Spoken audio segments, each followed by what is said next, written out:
கிறிஸ்துக்குள் பிரியமான தேவனுடைய பிள்ளைகளே, ஆண்டவருடைய நாமத்தினாலே இருதயத்தின் ஆழத்திலிருந்து உங்களுக்கு நல்வாழ்த்துக்கள்.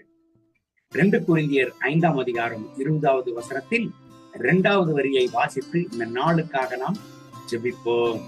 நாங்கள் கிறிஸ்துவுக்காக ஸ்தானாதிபதிகளாக இருந்து தேவனோடே ஒப்புருவாகுங்கள் என்று கிறிஸ்துவின் நிமித்தம் உங்களை வேண்டிக் கொள்கிறோம். கிறிஸ்துவின் ஸ்தானாதிபதி என்றால் என்னங்க? கிறிஸ்துவுக்கும் ஜனங்களுக்கும் இடையில வேலை செய்கிறவர்கள் தான் ஸ்தானாதிபதிகள். தேவனுடைய பிள்ளைகளை, இன்றைக்கு ஆண்டவரை ஏற்றுக்கொண்டிருக்கிறீங்களா? சொந்த ரட்சகராக நீங்கள், கர்த்தருடைய சீஷர்களாக நீங்கள் இருக்கிறீர்களா? நீங்களும் கிறிஸ்துவின் ஸ்தானாதிபதிகள் தான். அப்படியானால் என் அன்பு தேவனுடைய பிள்ளைகளை, வேதம் சொல்லுகிறது, அப்போஸ்தலனாகிய பவுல் சொல்லுகிறார், சுவிசேஷத்தை பிரசங்கிப்பது என்னுடைய கடமை என்று சொல்லுகிறார்.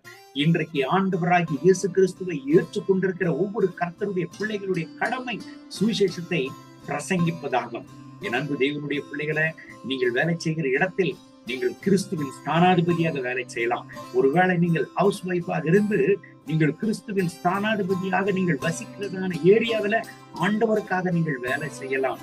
நீங்கள் எந்த இடத்துல வேலை செய்தாலும், நீங்கள் எந்த இடத்துல குடியிருந்தாலும், பட்டணத்திலோ கிராமத்திலோ நகரத்திலோ எந்த இடத்துல இருந்தாலும் நீங்கள் கிறிஸ்துவுக்காக வேலை செய்யலாம். எப்படிங்க? ஆண்டவருடைய சுவிசேஷத்தை அறிவிக்கிறது நிமித்தம், கர்த்தருடைய சுவிசேஷத்தை பறைசாற்றுகிறது நிமித்தம் நீங்கள் கிறிஸ்துவின் ஸ்தானாதிபதிகளாக வேலை செய்யலாம். ஆண்டவர் சீக்கிரமாய் வரப்போகிறார்.